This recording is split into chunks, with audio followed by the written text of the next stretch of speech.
Halo, Assalamualaikum warahmatullahi wabarakatuh. Perkenalkan nama saya Puri Wahyu Anggreni dari kelas AKT 21A dengan NPM 2141-2019. Di sini saya akan menjelaskan tentang analisis metode kuantitatif. Analisis kuantitatif adalah pendekatan yang menggunakan data numerik atau angka untuk menganalisis suatu fenomena atau masalah. Pada mata kuliah teori pengambilan keputusan, metode analisis kuantitatif berperan penting dalam membantu mengambil keputusan yang terinformasi dan berdasarkan fakta dan angka-angka yang konkret. Metode kuantitatif memiliki kelebihan dan memungkinkan analisis yang kuat, objektif, dan dapat direplikasi. Namun, metode ini juga memiliki batasan, terutama dalam hal pemahaman konteks kualitatif yang lebih luas. Oleh karena itu, metode kuantitatif seringkali digunakan bersamaan dengan metode kualitatif untuk memberikan pandangan yang lebih komprehensif dan mendalam terhadap subjek penelitian. Ada beberapa penjelasan yang mengenai tentang metode analisis kuantitatif dalam konteks teori pengambilan keputusan. Ada satu, yaitu pengumpulan data. Langkah pertama dalam analisis kuantitatif yaitu adalah mengumpulkan data. Data dapat berasal dari berbagai sumber, termasuk survei, eksperimen, atau data historis. Data ini harus relevan dengan keputusan yang akan diambil. Yang kedua yaitu ada pengukuran variabel. Variabel-variabel yang terlibat dalam pengambilan keputusan harus diukur secara kuantitatif. Misalnya jika Anda mengambil keputusan tentang produksi, variabel-variabel seperti biaya produksi, harga jual, dan permintaan yang harus diukur dalam satuan moneter. Yang ketiga yaitu ada analisis statistik. Setelah data terkumpul, langkah berikutnya adalah menganalisisnya menggunakan alat-alat statistik. Ini bisa mencakup berbagai teknik seperti regresi, analisis varias, atau uji hipotesis tergantung pada sifat data dan masalah yang sedang dihadapi. Yang keempat yaitu ada model pengambilan keputusan. Dalam teori pengambilan keputusan, model-model sistem matematis sering digunakan untuk membantu dalam proses pengambilan keputusan. Misalnya, model optimasi linier atau teori antrian dapat digunakan untuk memecahkan masalah tertentu. Yang kelima yaitu ada analisis sensitivitas. Metode analisis kuantitatif juga memungkinkan untuk mengukur sensitivitas keputusan terhadap perubahan variabel-variabel tertentu. Misalnya, jika terdapat fluktuasi dalam biaya produksi atau permintaan analisis, sensitivitas dapat membantu dalam memahami dampaknya terhadap keputusan akhir. Yang keenam yaitu ada resiko dan probabilitas.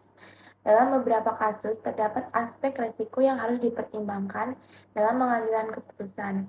Analisis kuantitatif dapat digunakan untuk menilai probabilitas berbagai skenario dan membantu dalam pengambilan keputusan yang paling rasional dari sudut pandang resiko. Yang ketujuh yaitu ada penggunaan perangkat lunak statistik. Dalam praktiknya, banyak analisis kuantitatif dilakukan dengan bantuan perangkat lunak statistik seperti Excel, SPSS, R, atau Python dengan pustaka-pustaka seperti Pandas, NumPy, atau SciPy. Kedelapan itu ada presentasi hasil. Hasil dari analisis kuantitatif harus dipresentasikan dengan jelas dan dapat dimengerti oleh orang yang terlibat dalam pengambilan keputusan. Ini bisa berupa tabel, grafik, atau laporan yang merangkum temuan-temuan penting.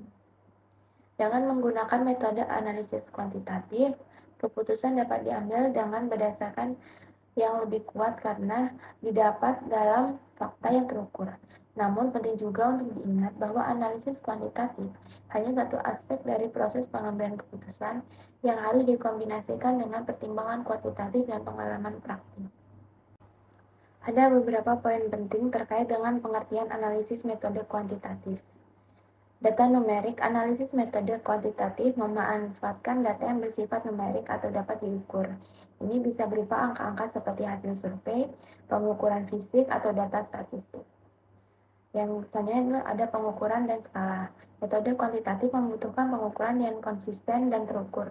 Terdapat berbagai skala pengukuran seperti skala nominal, ordinal, interval, dan rasio yang digunakan untuk memahami sifat-sifat data. Analisis statistik. Menerapkan analisis statistik adalah elemen kunci dalam metode kuantitatif.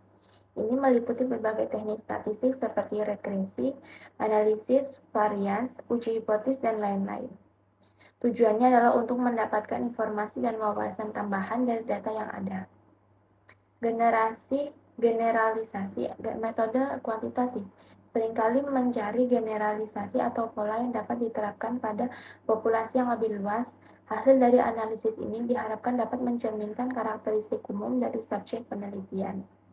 Objektivitas metode kuantitatif cenderung lebih objektif karena menggunakan data numerik yang dapat diukur dengan cara yang sama oleh berbagai peneliti. Hal ini meminimalkan interpretasi yang subjektif. Penggunaan alat-alat analisis dalam praktiknya. Ini melibatkan perangkat lunak atau alat statistik seperti SPSS, Excel, R, atau Python dengan pustaka statistik. Pengujian hipotesis. Metode hipotesis seringkali melibatkan pembentukan dan pengujian hipotesis. Hipotesis ini adalah proposisi yang diukur dan diuji dengan menggunakan data statistik untuk mengambil keputusan tentang kebenaran atau kevalidasiannya. Keterbatasan dan keandalan data. Penting untuk diingat bahwa analisis kuantitatif hanya sebaik data yang digunakan. Data yang buruk atau tidak akurat dapat mengarahkan pada kesimpulan yang tidak tepat. Sekian yang dapat saya sampaikan, kurang dalam lebihnya saya mohon maaf. Saya akhiri. Wassalamualaikum warahmatullahi wabarakatuh.